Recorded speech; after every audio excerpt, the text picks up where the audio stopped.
All right, how's it going? Welcome back to another video here in the series on group theory. The past couple of videos now, we have been talking all about the Möbius group as well as its elements, Möbius maps.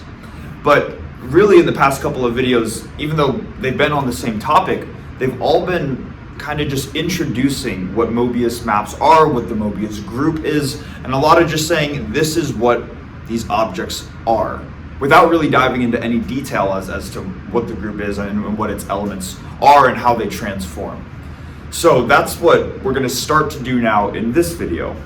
And it turns out that there are these interesting properties that can be obtained from Möbius maps when you look at these things called fixed points of a Möbius map. So that's going to be what the goal of this video is about. We're going to first talk about, well, what is a fixed point? And then also, how can we look at fixed points? How can we use fixed points to help us understand Möbius maps on a deeper level? Okay. So hopefully that makes sense. But before we can really dive into talking about fixed points, it helps to learn a couple of just fundamental properties about Möbius maps, kind of how they're composed, before really saying, okay, let's start to look at fixed points. And I think that'll make sense as we go through the video. So what I'm going to do to start is I'm just going to write out a claim to talk about how all Möbius maps can be decomposed, or what they are composed of fundamentally. Kind of like what are the fundamental building blocks of all Möbius maps. And then we're going to go through that together.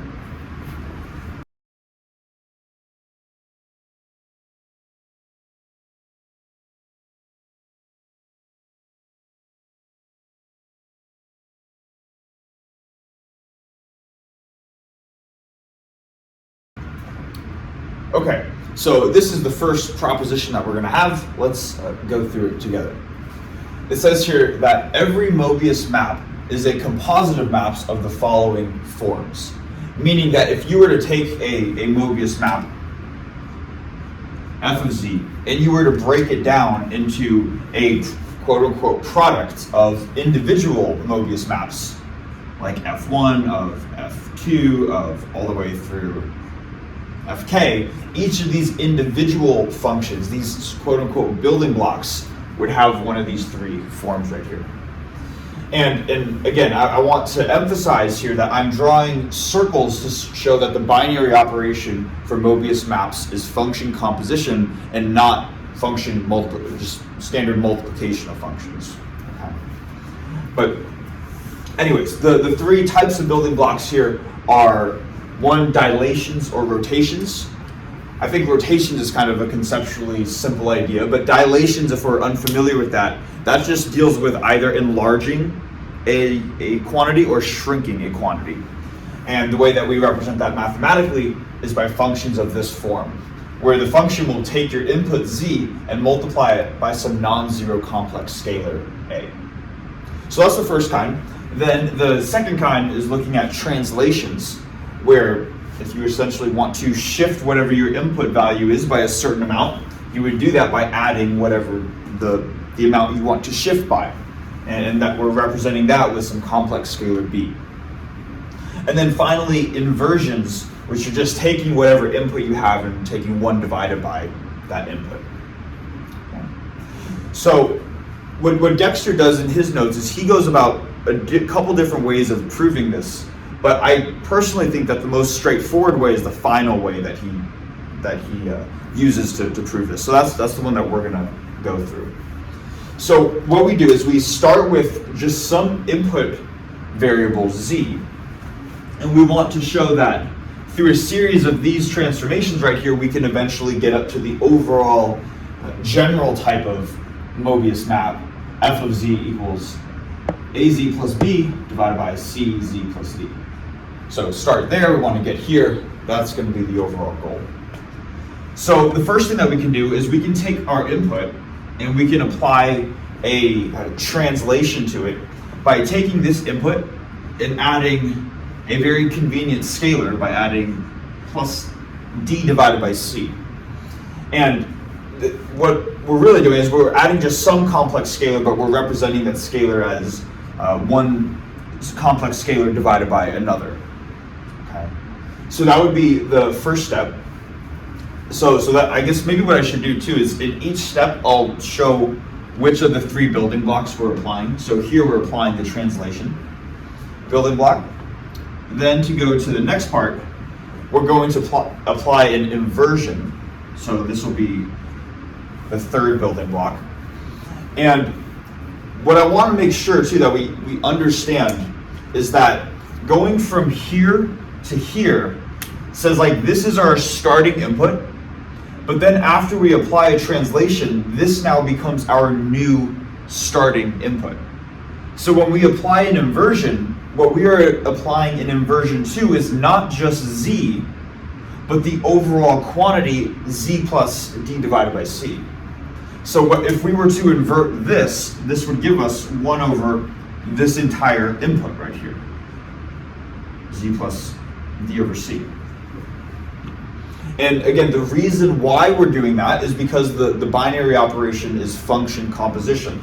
If we were to have f2 of f1 of z, maybe our overall function f can be decomposed as a quote-unquote product of only 2 building blocks.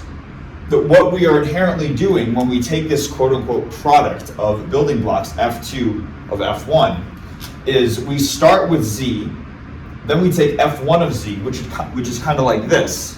But then to get to our next building block, we would have that this entire f1 of z, like this entire quantity, acts as the input for our next function f2. So that's why we're going from here to here, and why we're not just saying 1 over z plus d over c. Each of these individual things that I'm writing down acts as the input for the next part of the function. Hopefully that makes sense. It can be a little bit confusing at first, but maybe try writing out, I think at least writing out individual function compositions is helpful. And really the fact that we're performing function composition, that's the conceptual idea behind why we're going from here to here to here. Okay. Hopefully that makes sense. So then if we were to go to the next step, now this quantity is our input into the next function. What we're going to do is we're going to perform the first type of building block. And we're going to take this input and multiply it by another very convenient scalar, where we're going to multiply it by this quantity BC minus AD divided by C squared. Let's actually do this. Divided by C squared. And this is going to act as our complex scalar, and then we're multiplying it by this thing right here, 1 over z, by our input, z plus d over c. If we were to just kind of combine them together, we would have bc minus ad divided by c squared, and then we're going to have this in the denominator, z plus d over c like this. Okay. So we performed a translation, then an inversion, then a dilation.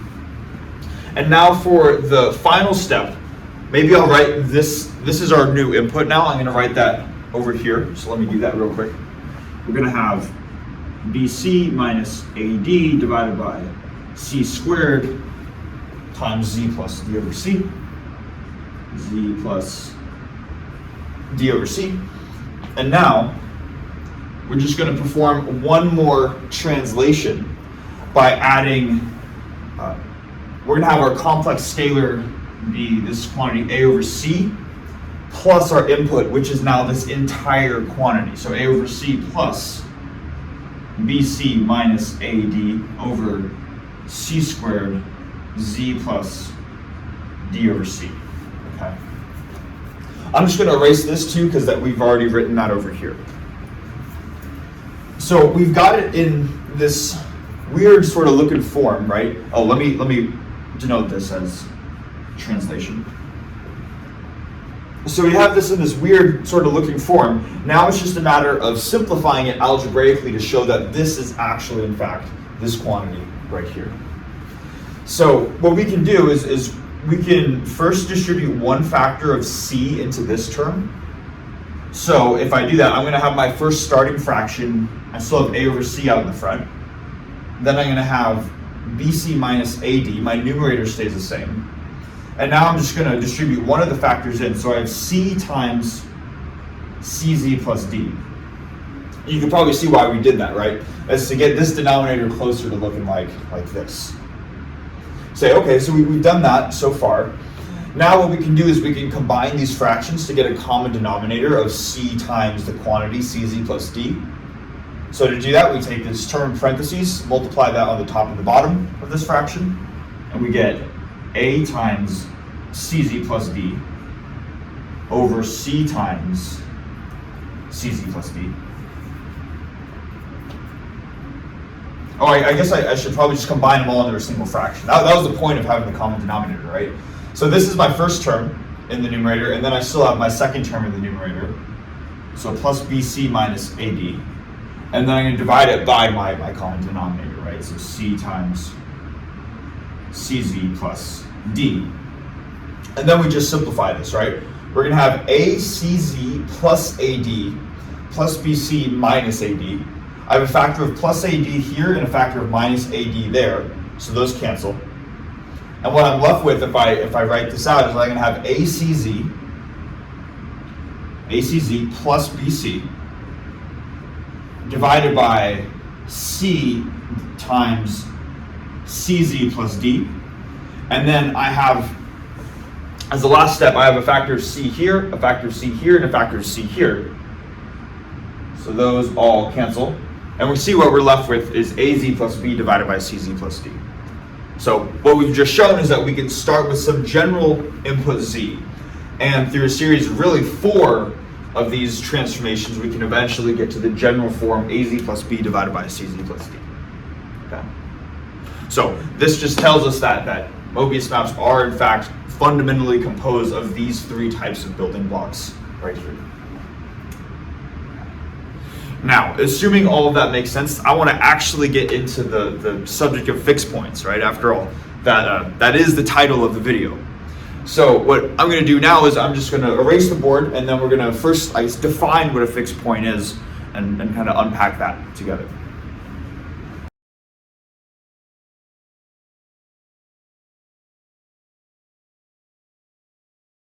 All right, so we have arrived at the main concept here for the video, which is the notion of a fixed point. And really, there's not a whole lot to a fixed point. It's really the application of fixed points that gets interesting. But still, we got to make sure we know what a fixed point is, right? So it says here that a fixed point of a Möbius map F is simply an input value z, such that the input value is the same as the output value, right? So the idea is that a fixed point belongs to a specific function. Because let's say, for example, that I have one function f, some Möbius map, and then I have a fixed point of the Möbius map, and that fixed point is z naught. If z naught is a fixed point of f, that tells me that if I were to input z naught, it will stay fixed, and I will get z naught as the output. But just because z naught is a fixed point of f, that does not mean that z naught is this objective fixed point. If I were to take the same value of z naught and now apply a different Möbius map to a g, then I might get some other complex output z1 that might not necessarily be the same as the input. So really, that's the only thing that we need to keep in mind, is that these are fixed points are elements of C infinity, and they belong to a specific Möbius map, right? Now, if we were to just start trying to come up with examples, trying to brainstorm just some obvious examples, I think probably the most obvious one is if we were to look at fixed points of the identity map, right? Because after all, the identity map is defined. If I were to call the identity map E of z, it's defined as E of z equals z for all z. So then we would just ask ourselves, well, all right, what are the fixed points of the identity map? Well, no matter what input you give to the identity map, you're going to get the same value as the output. So it turns out that the entire C infinity is the set of all fixed points for the identity map. Okay. Hopefully that makes sense. Now, what I really want to do though is not just to talk about fixed points, but to see how we can use these to classify different types of Möbius maps. And it turns out that there is a interesting restriction that we can put on the number of fixed points and how that relates to this identity map right here. So I'm going to write out that claim, and then we're going to go through proving that next.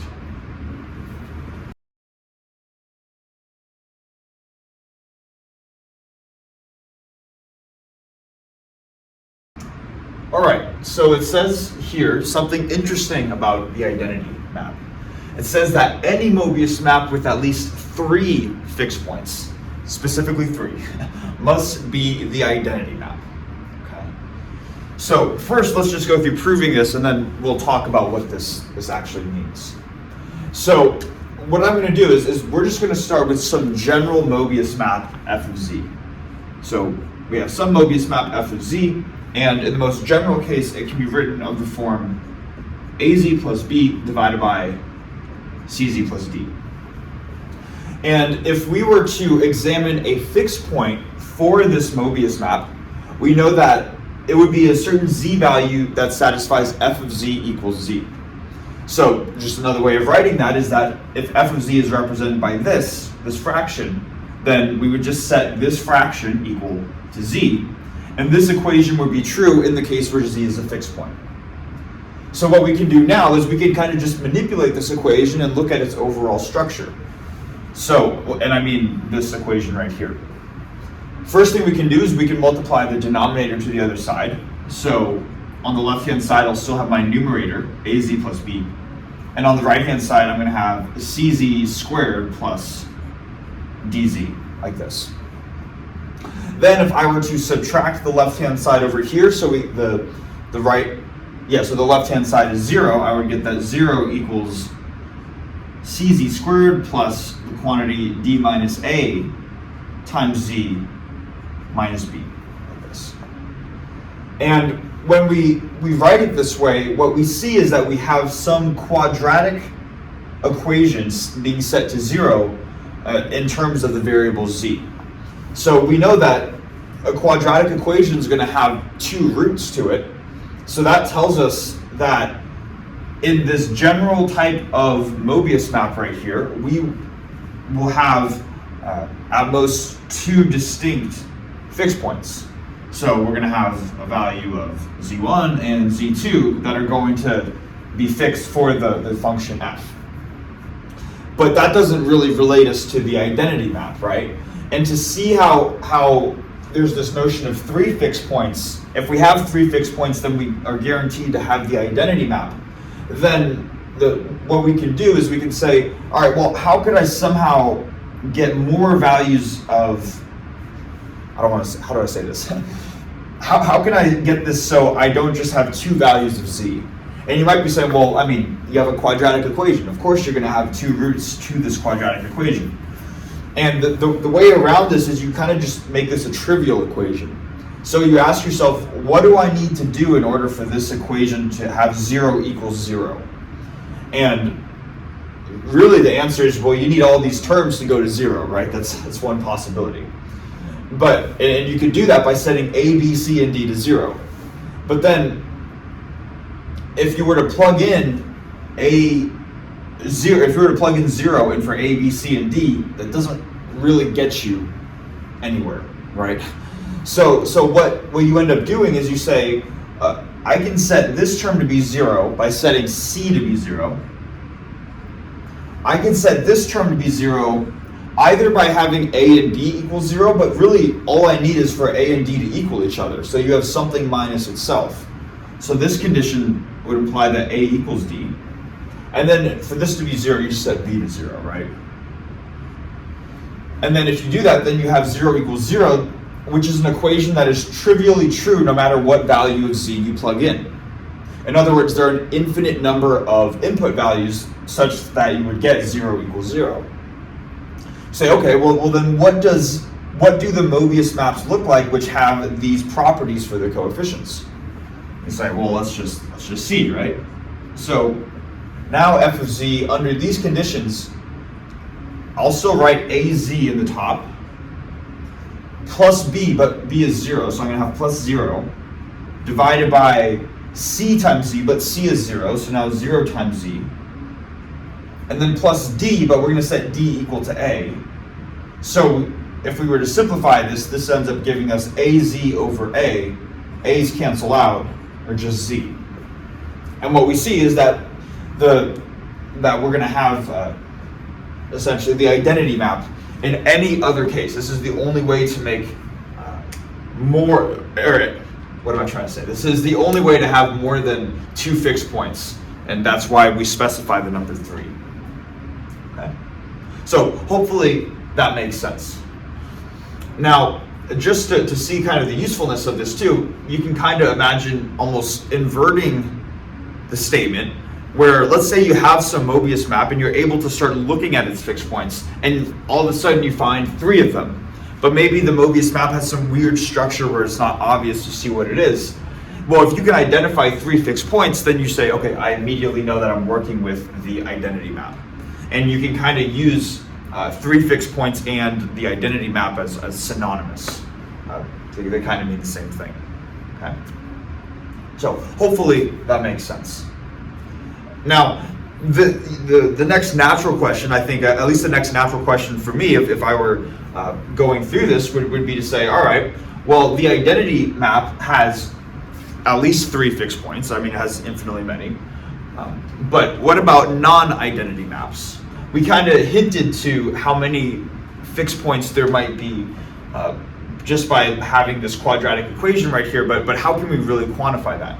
So that's going to be the question that we answer next. What are the number of fixed points for non-identity maps? But before we can do that, there's a certain proposition that we need to go through that's going to be helpful in order to answer that question. So what I'm going to do is I'm going to erase the board. We're going to first go through that proposition and then eventually answer that question to finish off the video.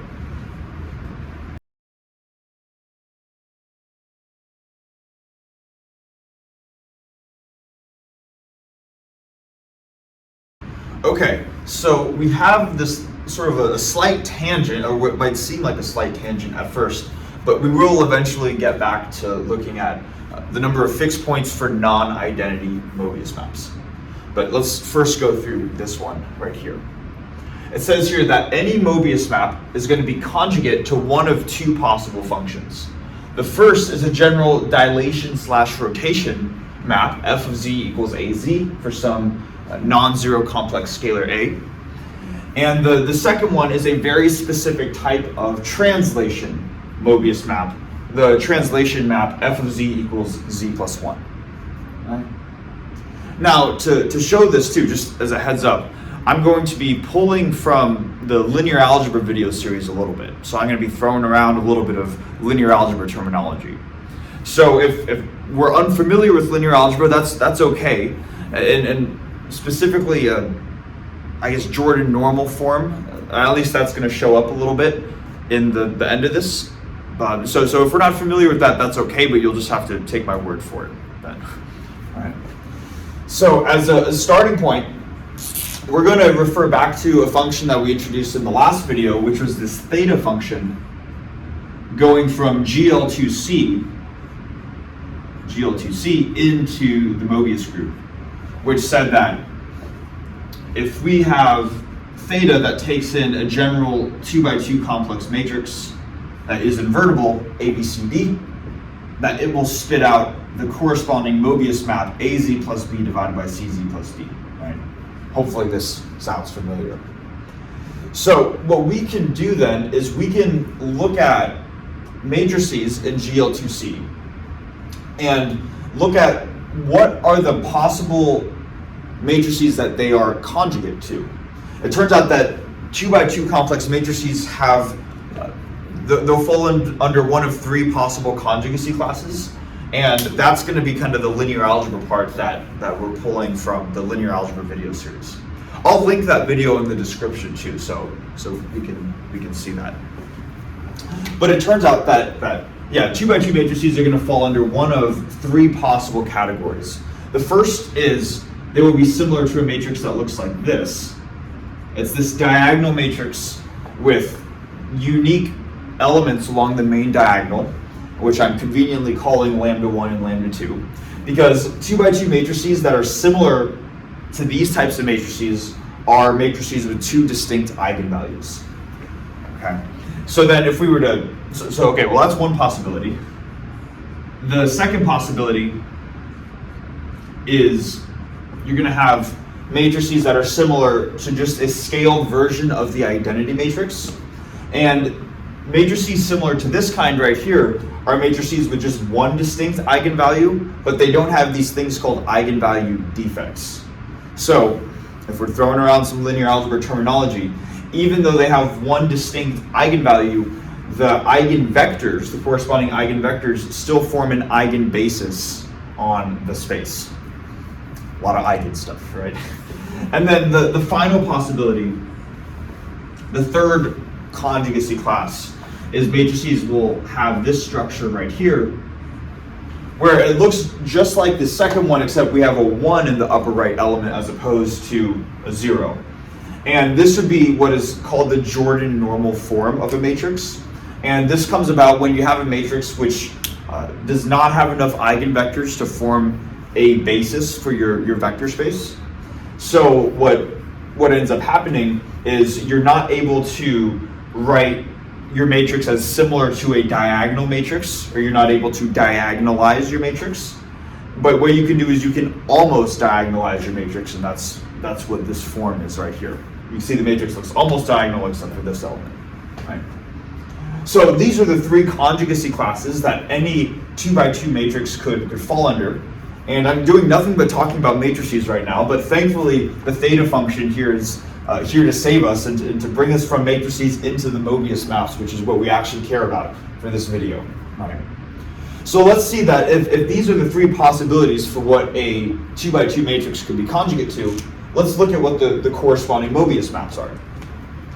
So if this gets acted on by the theta function, so if we have theta acting on this guy, that will equal lambda 1 z plus 0 divided by 0 times z plus lambda 2, right?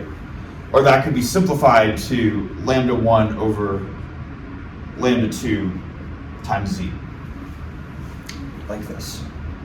And we see that in this top case right here, that we have a Möbius map that is one complex scalar divided by another complex scalar, and that would be an instance of, or times z, and that would be an instance of this first Möbius map right here.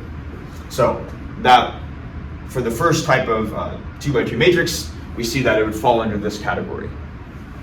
Then moving to the second type of Möbius map, or the second type of 2 by 2 matrix, I should say, when theta acts on it, we're going to get lambda times z plus 0 over 0 times z plus lambda, and this is just lambda over lambda z, which is just z, or in other words 1 times z, which is still generally under this category right here. And then for the final type of Möbius map, when we apply the theta function to it, we're going to have lambda times z plus 1 over 0 times z plus lambda. And if we simplify this, this is going to give us just lambda z plus 1 over lambda, or in other words, z plus 1 over lambda, like this. Now the immediate alarm bell should start ringing off in our heads, because I said that, or this proposition here says that any Möbius map is going to be either conjugate to this, or this specific translation z plus 1. But in here we have z plus 1 over lambda, and in general lambda can be any complex scalar. It doesn't need to be the number 1. So it seems like we might run into this contradiction here. But what it turns out is that matrices of this form, matrices that are non-diagonalizable, they are also similar to a version where you could scale this by 1 over lambda. So you could apply 1 over lambda to this, and matrices that are conjugate to this are also going to be conjugate to 1 over lambda times this. So then let's see what happens if we introduce a factor of 1 over lambda into each of the elements, right? Well, it actually turns out we'd get the same thing, right? So we would end up getting, let's do this for a second here. Let's erase the theta function. I don't want to get too ahead of myself. And just see what does this map, or what does this matrix look like when we apply 1 over lambda to it. That's going to give us 1 over lambda, 0, 1. So now we have this just scaled version of this matrix, but it turns out that matrices of this form, these are also non-diagonalizable matrices. And if you were to write these types of matrices in Jordan normal form, then it would be, let's do this. I'm going to say Jordan normal form. Oh, I forgot the R. And Jordan NOR, normal form. Then it will have the structure of 1, 1, 0, 1. And if we're unfamiliar with Jordan normal form, it's essentially just what we can say is the almost diagonalizable form of a matrix. That's what this matrix written like this would be in Jordan normal form. So just a term to describe not diagonalizable, but almost diagonalizable. So if you were to take this matrix, write it in its Jordan normal form, this is what it would look like. And then we can ask ourselves, okay, well, what if we were to apply the theta function to this map, what would we get? We would get 1 times z plus 1 divided by 1, or just z plus 1. So when theta acts on this, we simply get z plus 1 as the output, and that is this second category that any Möbius map is going to fall under. Okay. Hopefully that makes sense. I realize this is very linear algebra heavy, so if we're not familiar with this, you might have to just take my word that any Möbius map is equal to, or is conjugate, I should say, to either that type of map or this type of map right here. But assuming that makes sense, or assuming we're just going to take our word for it, now we're actually going to use these two conjugate maps to actually show the number of fixed points for non-identity Möbius maps, which is really what we're looking for.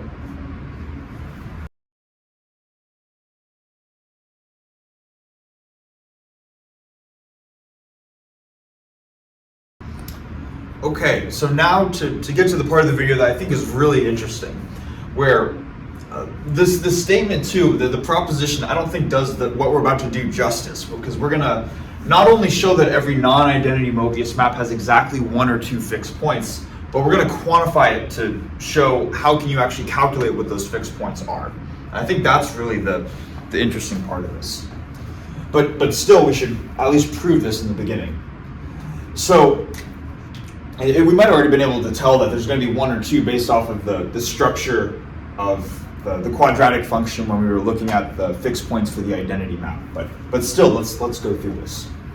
So let's say that I have some Möbius map, f of z, and it has a fixed point at the input z. So f of z equals z. What I can then do is I can find some other Möbius map, some other element in the Möbius group, and I can call it h, where I can apply h to both sides of this equation right here. So then I'm going to get h of f of z equals h of z. This should be true if z is in fact a fixed point, right? Now what I can do again is let me do this over here for a second. I know that h of f is really hf times the identity map, h of f of e. And because anything times the identity is itself, right? And what I can do is I can write the identity map as h inverse of h, like this. So what I can really do is I can just take h of f of z and rewrite it as h of f of h inverse of f, or h of f of h inverse of h of z. And when I do that, I'm going to get hf h inverse h of z. But all I've done is I've multiplied by the identity on the left-hand side. That's effectively doing nothing. So I'm not going to change my right-hand side at all. So we're going to have h of z here. So what we want to keep in mind, and I'm just going to keep reiterating this, is that the binary operation in the Möbius group is function composition. So it's not like we're taking h times f times h inverse times h. This is h of f of h inverse of h. So what I can just do that won't change anything, but will make this more obvious, is I can put a set of parentheses around this right here. That's really what it means to take h inverse of h, after all, right? But when I just do that, just simply explicitly write out the parentheses, we see something interesting here. That I have this function h inverse, which is conveniently how we conjugate a general Möbius map. It seems like the conjugate of f takes in this input h of z, and it spits out the same input h of z. So what we see is that h of z now is an input to the conjugate map h inverse.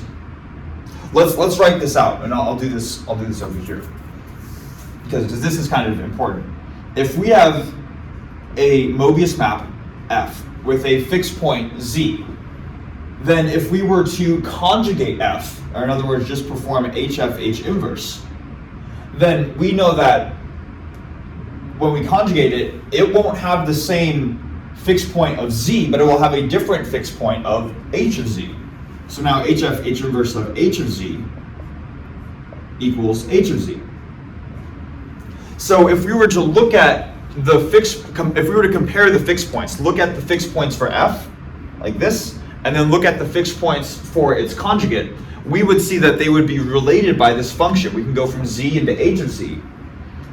But what we also know is that because h is an element of the Möbius group, every element of the Möbius group has to have an inverse, meaning that h has an inverse, or it's a bijective function, right?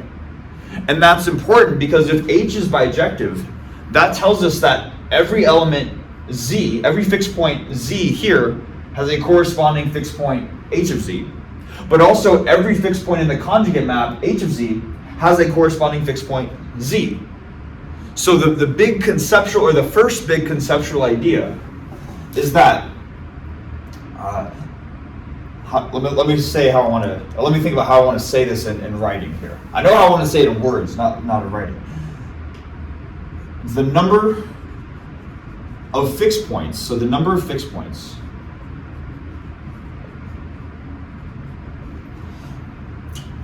of Möbius map, let's see, the number of fixed points of Möbius map f is exactly the same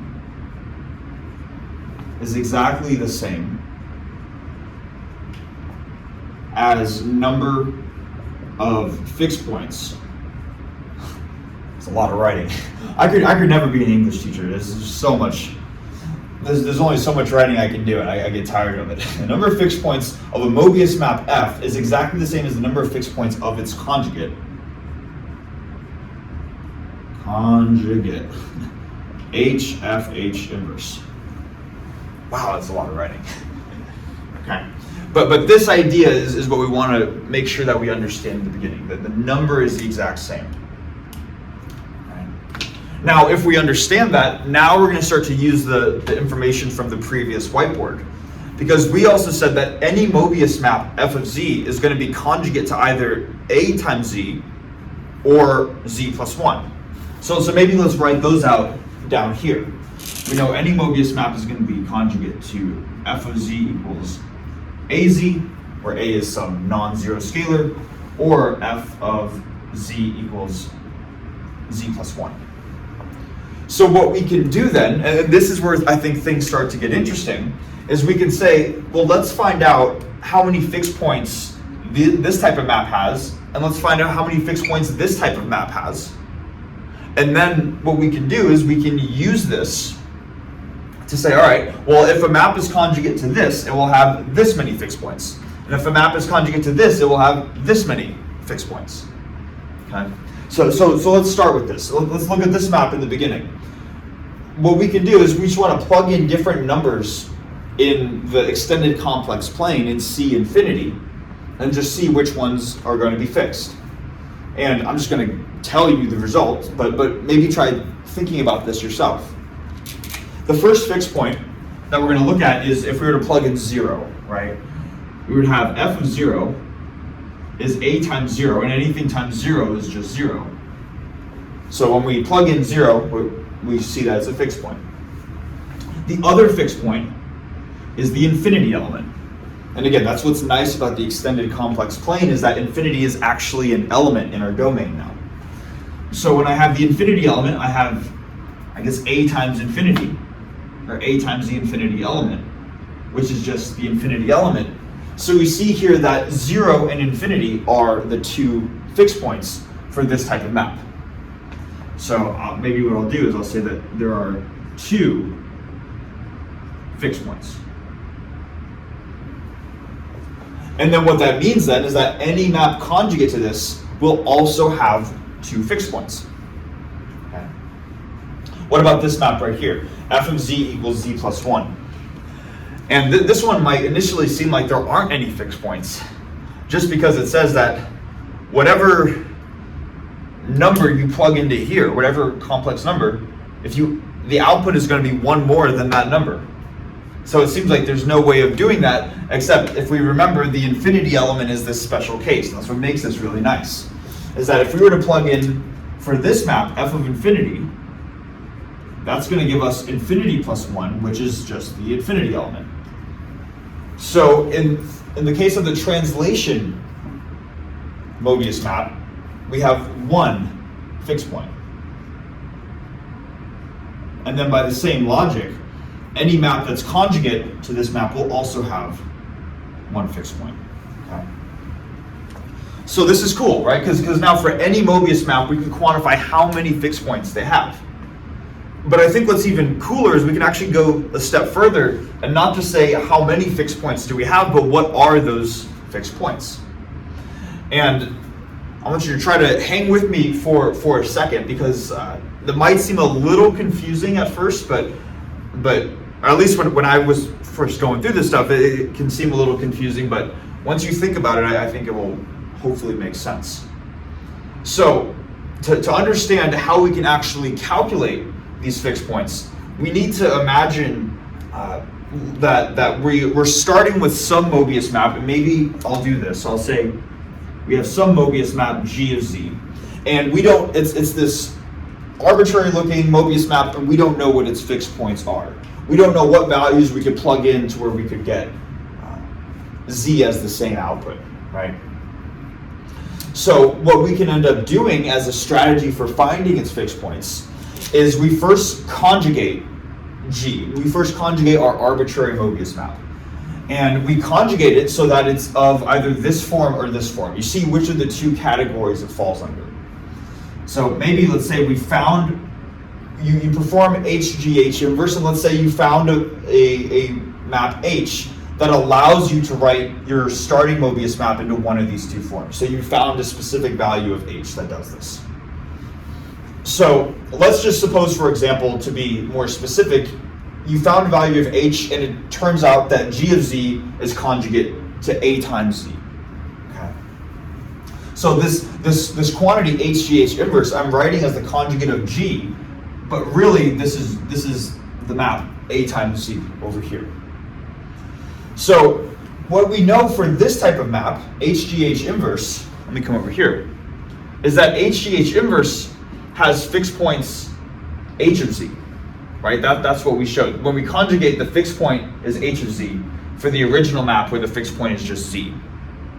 So let's suppose that, yeah, if this thing is conjugate and it happens to have this form right here, that means that this map, well, first of all, we know how many fixed points it has. It has two fixed points because it's conjugate to this map. It does not have one fixed point because it's not conjugate to this map.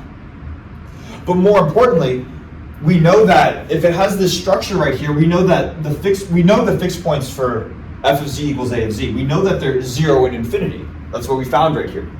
So what that tells us is that h of something is, well, we know that 0 is one of the h of z values. Oops. And that another h of z value is infinity. I'm hoping that this is making sense. This is the conjugate map. Conjugate maps have fixed points of the form h of z. And we know that the fixed points are 0 and infinity. So I'm writing h of z1 is one fixed point, h of z2 is another fixed point.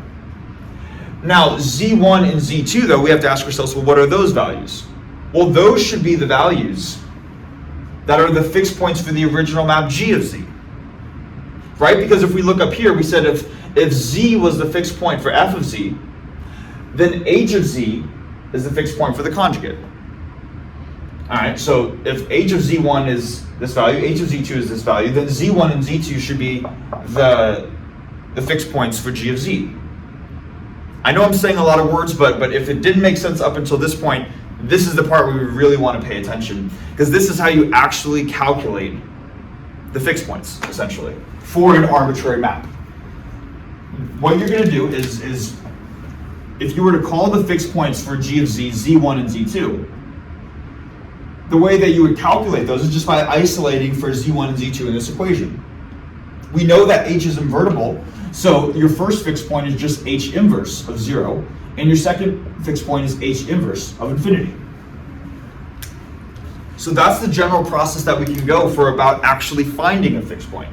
You first find the map h that makes g conjugate to either this guy or this guy, and then once you've found the map that allows you to conjugate it to this form or this form, then you just apply the inverse of that function to your possible fixed points. You apply h inverse to 0 and infinity if your starting map is conjugate to this guy, and you apply just h inverse to infinity if your starting map is conjugate to this guy. So that is the process that you can go about not only determining how many fixed points a Möbius map has, but how to actually calculate what they are. Again, I fully understand and fully sympathize that the last part can be a little bit confusing. There are some example problems in the problem sets that have us work through these types of problems, though. But overall, I think really interesting stuff, how we can use fixed points to help quantify different types of Möbius maps. Okay. But yeah, that's all I have for this video. Thanks so much for watching. We're almost done, too, with the video series. I want to say we have like maybe 2 or 3 videos left. So yeah, thanks so much, and I will see you guys in the next one.